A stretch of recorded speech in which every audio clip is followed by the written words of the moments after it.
Në kuadër të forumeve web, Fakultetit Juridik, Shkenca Politike dhe Marrëdhënie Ndërkombëtare sot ka të ftuar zotin Fatmir Xhafaj, ish ministër i drejtësisë, eksponent i rëndësishëm i Partisë Socialiste, kryetari i Komisionit Parlamentar për Antikorrupsionin Mirëqeverisjen, kandidat i Partisë Socialiste në këto zgjedhje, po për këtë çështje nuk do flasim.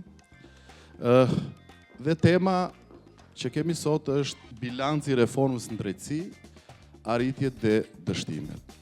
Arritja kryesore e reformës në drejtësi ishte ndarja e qartë e 3 pushteteve. Sot, Shqipëria është vendi, është sistemi që ka kushtetues, që ka ndarjen më të pastër të 3 pushteteve në të gjitha sistemet demokratike në Europë që të paktën njohun. Më saktë që t'jem më i qartë ndërmjet pushtetit të drejtësisë dhe 2 pushteteve të tjera. Efekti i dytë është pavarësia e pushtetit gjyqësor nga politika. Sot kemi një me kushtetut, me ligj, kemi një kufizim ose një ndarje të qartë të rolit ose ndikimit të politikës në gjyqësor. E treta është çështja që ose risia që solli ishte integriteti i trupës gjyqësore që shërben në drejtësi.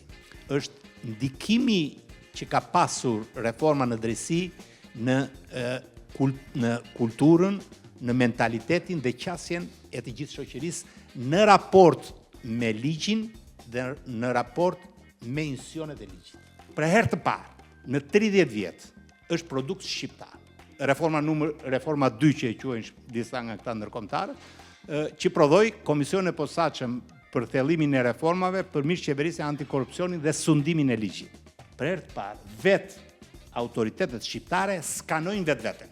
Ne të gjitha çfarë kemi nga projektet ndërkombëtare.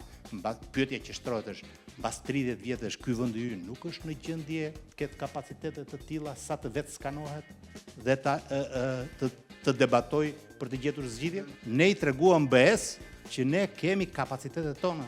Nuk mund të vazhdojmë më me projekte që të mësohet gjëra që janë normale, sepse janë rritur kapacitetet tona etj.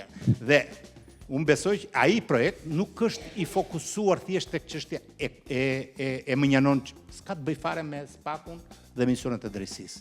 Aty ka të bëj me një gjë shumë të rëndësishme. Ka të bëj me parandalimin.